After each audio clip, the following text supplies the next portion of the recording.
Welcome back. Distillation may have created our lovely spirit, but is generally a clear, completely dry, alcoholic liquid at an ABV that certainly can be classified and sold as a spirit.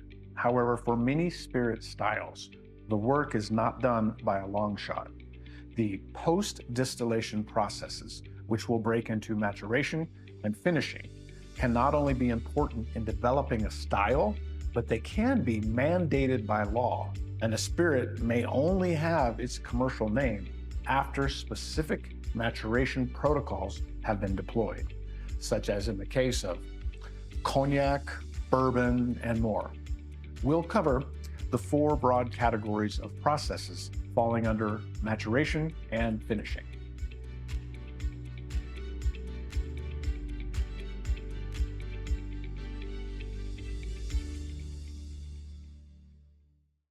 So maturation and finishing. Now we have our aging or maybe just storage needs, be they in wood, inert vessel, or other container.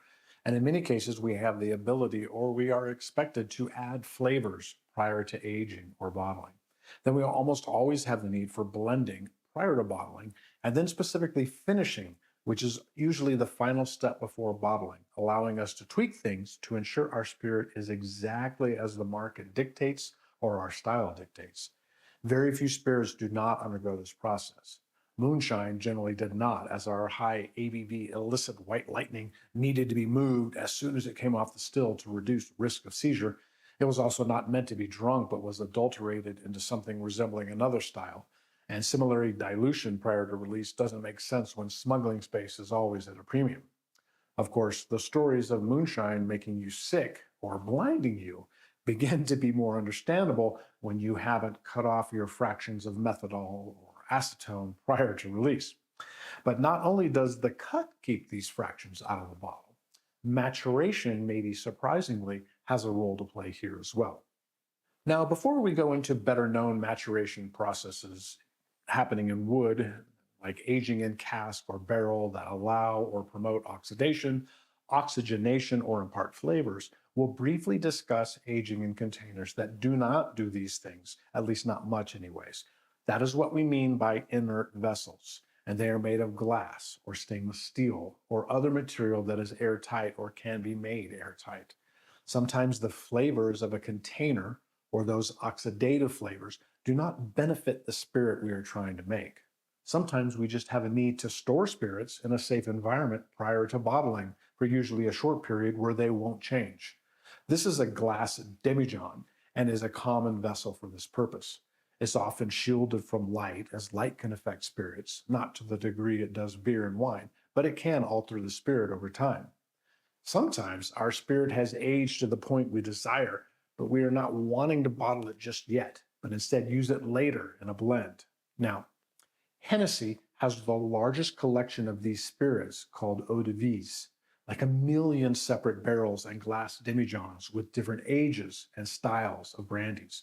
Once the spirit is where you want it, you move it over to the glass demijohn, where it will hold for a good long while with only minor changes.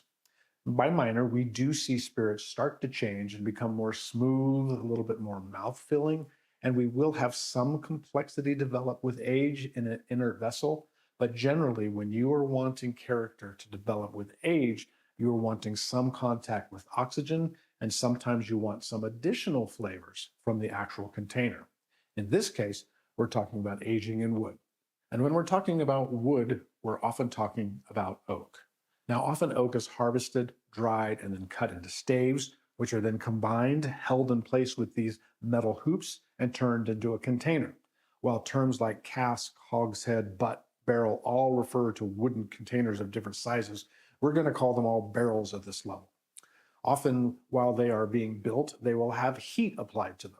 Sometimes none, sometimes a gentle flame or what's called a toast, and then sometimes a lot of fire is applied to where the inside actually catches fire and the barrels have a chard inside. This is called a char. Each of these affects the way a spirit matures inside the barrel. So there are four ways in which an oak vessel can affect the spirit stored within. It can add color and flavor to the spirit. An oak container is generally pretty watertight, but it's not completely impermeable. The spirit will actually soak into the wood, and over time, the spirit moves in and out of the wood, extracting color the longer it's in the oak. You'll see lemon, then gold, then amber over time, and also flavors and aromas of vanilla, coconut, and clove are some common congeners that can be imparted into a spirit from the barrel.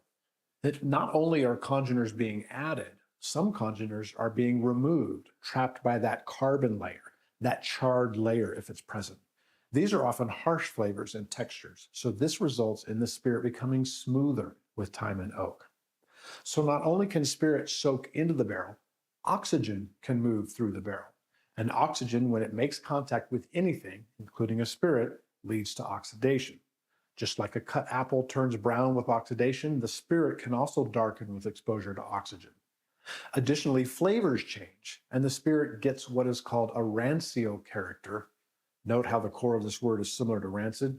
But rancio, when gentle and over time, involve congeners developing of forest floor, mushroom, and leather, which can be pleasant and add another level of complexity to the spirit. Not only is oxygen able to move through the barrel, water and our precious ethanol can move through, leaving the barrel in what's often called the angel share.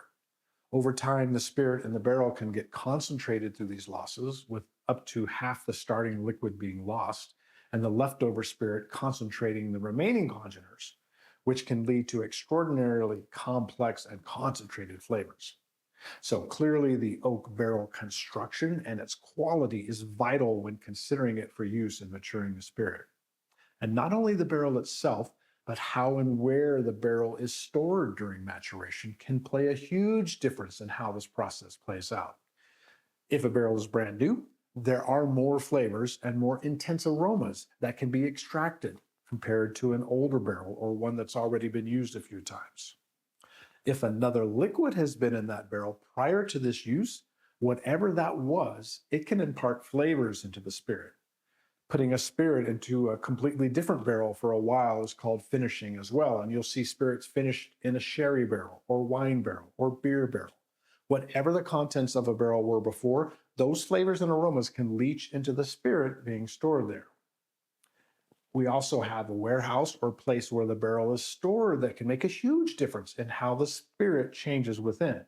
The temperature and humidity of the storage area can completely alter what the angel share consists of. A hot, dry Kentucky warehouse can mean lots of water escapes, increasing the ABV of the barrel's content. And there's also greater movement of the spirit within the barrel, extracting more color and flavor than a cool, humid, underground warehouse in Scotland, where color changes are slower to manifest and more ethanol escapes, so the ABV can actually drop over time. Sorry, angels. But not only climate, but microclimates matter too. Say you are in a Kentucky rickhouse like this one at Heaven Hill. Your position as a barrel in this huge warehouse matters a lot, as the top floors are way hotter than the bottom floors, and the side facing south versus north and how deep you are in the warehouse all affect what the temperature is on average and how it fluctuates over time. Constant monitoring in different parts of the warehouse is important or vital to understand what is happening in each of the barrels. Sometimes a distiller will move barrels from warm to cool, humid to dry to create the perfect aging regimen.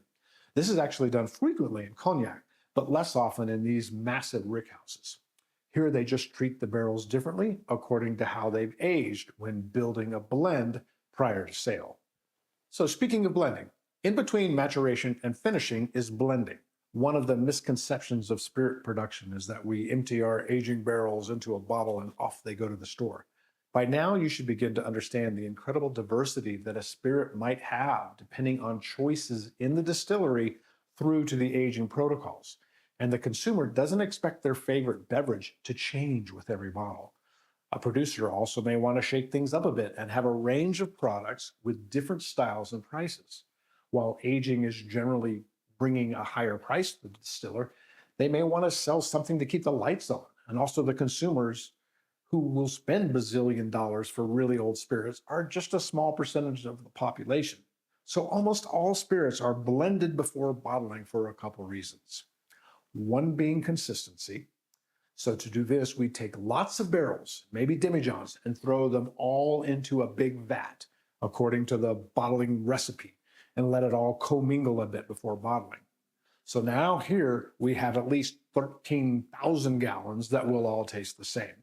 And if the recipe for each 13,000 gallons is somewhat consistent, we won't have too much variation in that bottled product. This is very important for oak-aged spirits, as we've just seen how the number of years may not even be as important as the vessel age and the type or the environmental conditions during those years. The other reason we do blending is not necessarily for a homogenized product, but it can also let us create complexity. These old, well-aged spirits can punch above their weight with flavor intensity. So a little bit added can really add dimension and character to a bottle without it having to be all old spirits. And an old spirit would be very expensive and sometimes can actually be a bit lifeless or lacking some vibrancy. So some younger spirit can bring some freshness and vitality to the blend. And while a spirit may have an age on the label, that usually only refers to the youngest spirit in the bottle. This art form is really deployed in cognac production, where, for example, say the Hennessy XO will have over 100 separate ingredients in the bottle at ages from between 10 to 30 years old. Blenders in different spirit categories, and depending on the local rules, may be using different raw materials, different fermentations, some coming from a column still, some from a pot still, some triple pot stilled, some new barrel, some old barrel, some large sherry barrel, or charred new oak, in their mission to create their design marketable quality spirit. Another thing to consider is that any recipe used for either consistency or complexity can't be relied on forever, as those ingredients are not static and will be different, even if only a little, but possibly a lot, each time the blend is put together. Our final step before the bottle is what's called finishing. This is usually more about consistency than complexity, and it's not something many producers even like to talk about. Added sugar or color or water aren't very sexy topics, but it's very common across multiple categories for there to be a little tweaking of the product before bottling. There are very few spirits that are bottled without the addition of water. There are some mezcals and sojus, but even your cask strength and barrel proofs are almost always hit with a little water before bottling, which is a good idea, as true barrel strength spirits or spirits above 50 to 60 ABV are not really pleasant to consume. And many of our column still spirits, like vodkas, have come off the still at maybe 95% or 190 proof. These will be half or more water by volume, hence so many marketing messages about their beautiful water. Next, we have our color, and we're not talking about the colored vodkas and liqueurs out there, but the caramel color E150A, which darkens a spirit and can make it look like it's well aged. Very little is needed, and although the flavor is very bitter, and there are some caramel aromas as it's made from burnt sugar, in quality spirits, this is really only used to ensure consistency. And actually more and more higher end producers are moving away from using it at all. Then we have sweeteners, usually in the form of sugars. Cane sugars, cane syrups are often added where they're allowed to add some balance, viscosity, or in the case of liqueurs, sweetening is mandated. Almost all spirits are chill filtered, which doesn't use charcoal like this, but involves chilling a spirit until it gets cloudy and then filtering out that haze with a very small filter. Charcoal filtration is common and even mandated in, say, Tennessee whiskey, and this can actually remove color from oak aging and change the flavor of a spirit. Being attached to a still like here is very rare, and it's usually used only at the end of the process. In future lectures, we'll discuss other additives that are used at this stage, like citric acid or glycerol, but that's for a later lecture.